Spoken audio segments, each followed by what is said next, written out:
Welcome to the playlist. What's new in back pain this week?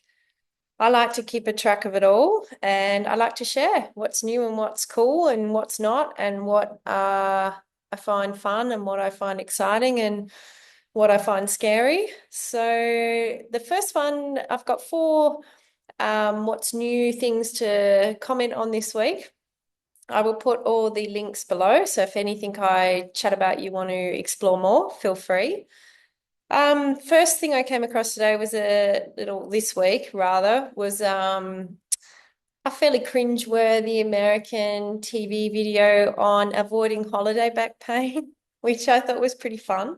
Check that out. It talks about things like the Christmas tree, not lifting it collecting extra bags of shopping, stringing lights, making sure ladders are safe, lifting mechanics. Yeah, it's quite fun. It might be something good to listen to this time of the year so that you're a little bit more aware of the potential triggers for your back pain this year.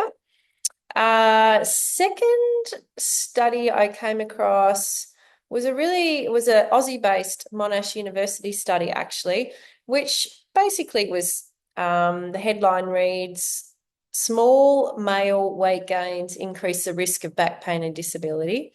And what they found is that over 5 years, as little as 3 kilograms of weight gain is enough to increase your back pain risk in men. So I thought that was quite interesting. Obviously, I don't think that's all to do with the weight gain, which is quite minimal, really, over a 5-year period. I think that level of weight gain is possibly more of an indicator of a more sedentary lifestyle as we age, and the difficulty in maintaining our lean muscle mass as we age. But it's enough to indicate that the body has generally deconditioned a little. 3 kilos is not huge when it comes to weight, but it is probably an indicator of a deconditioned musculoskeletal system. So, yeah, I think it was interesting in that a few kilos of extra weight can increase your back pain risk. You don't actually have to be morbidly obese. The buildup of the weight gain can be almost feedback that the system's becoming a little bit deconditioned. I'll leave the link to that one below. Probably not great timing to consider that before Christmas, but anyway. There was also a very cool, what was it called? It was called Smashing Your Gut. I'm trying to find it here. A gut smashing exercise. Which was titled, sorry, forget about massage guns. It only takes this exercise in 2 minutes to start relieving back pain. And we all know how much I hate those titles and those gimmicky grabs, but I did think it was a novel, a way to release the psoas in the hip flexors.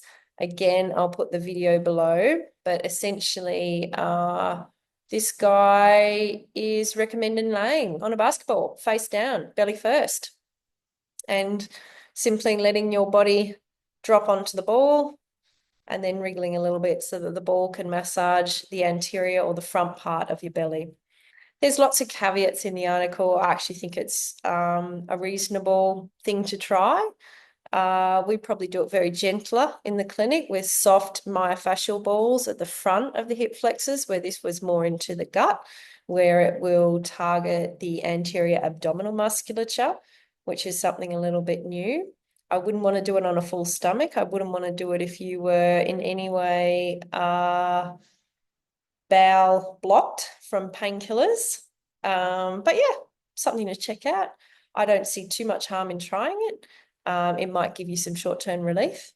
And as you know, I'm not against short-term relief, but often I see back pain as an invitation to go deeper. But we aren't always in a space of luxury with time and peace to do that work. So in the interim, little things, little stretches, they can be useful until we are ready. There was also another YouTube video called Backstretch, and I will put the link below. And it's an interesting combination of movements. He gives himself a self-adjustment through his mid to lower back.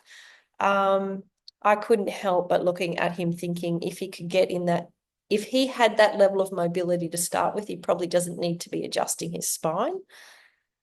But again, interesting. Not bad. Most people, I do not think, the people I certainly deal with back pain would be even able to entertain the first part of the movement, let alone the second part and the third part. But I am sharing it simply because it's new, it's novel, and a small category of you may be able to experiment and find benefit with it. I suspect the vast majority of you are going to look at it and cringe and say, there's no way I could do that. And that's okay. It just highlights to me the difficulties in prescribing for back pain because the presentation, the body types are so diverse. But this is just about what I discovered this week, and I'm saving the best for the last. It was a procedure, and perhaps it's been around for ages, and perhaps I've been hiding somewhere and haven't discovered it. It is a methodology, or it's been patented, and it's called Discseel. Looks to be American-based. Really impressive website, actually. I really like the active nature of the website. I love that it's non-invasive. I love that it's using regenerative medicine as a way to seal leaky discs. So we all know when we have a disc tear, some of the intradisc substance can leach out around the spinal cord and cause a secondary chemical reaction that can be quite painful in and of itself. So these doctors who've developed this are injecting specific annular tears with a thing called fibrin, which is really good at closing and causing adhesions in the connective tissue to close off that leak. They have their own training. You need to be registered in their training to be able to perform the technique. But the thing that's got my attention was that just let me find, it looks like within America, the Office of Veteran Affairs have recognized the important fact of the Discseel procedure and have signed a contract with Discseel Technologies to train physicians and to replace most spine surgeries with this procedure. And this is going to benefit about 14 million veterans in America. Now, that's huge. I don't think they would be doing that unless they had demonstrated proven efficacy. There are some studies linked to in the article, which I'll include below. Obviously, my mind as an Aussie is who's doing that procedure in Australia, and as yet I couldn't find anybody. So this is the thing with back pain. There's so many great things going on. They may not be in your country, they may not be accessible to you, but even knowing about them can offer some level of hope that you'll find a way through. And I guess part of these short little segments is to remind you of that, to have you check out and educate yourself about a few new procedures that you might be interested in. And yeah, also serves as a way for me just to keep up with the latest and the greatest and sharing that with you. As always, if you have any questions, contact me, reach out to me. Hello at bulletproofbacks@gmail.com is the easiest way to find me. And yeah, or visit the website www.bulletproofbacks.com. And I've reached out to one of the GPs who've set up the Discseel technology, and I'm hoping I can get them on the podcast soon. That'd be really good to talk to them about how they came up with the methodology, what they're finding, what they're noticing. I like it because it is non-surgical. It's biological product. Makes sense to me that with combined with all the other things I preach would be not a bad option. I'm not anti-surgery. I'm not anti-injections. I do feel sometimes if they're done without diving into all the deeper work, they have a very limited time efficacy. And that's what we see. It's what all the research shows.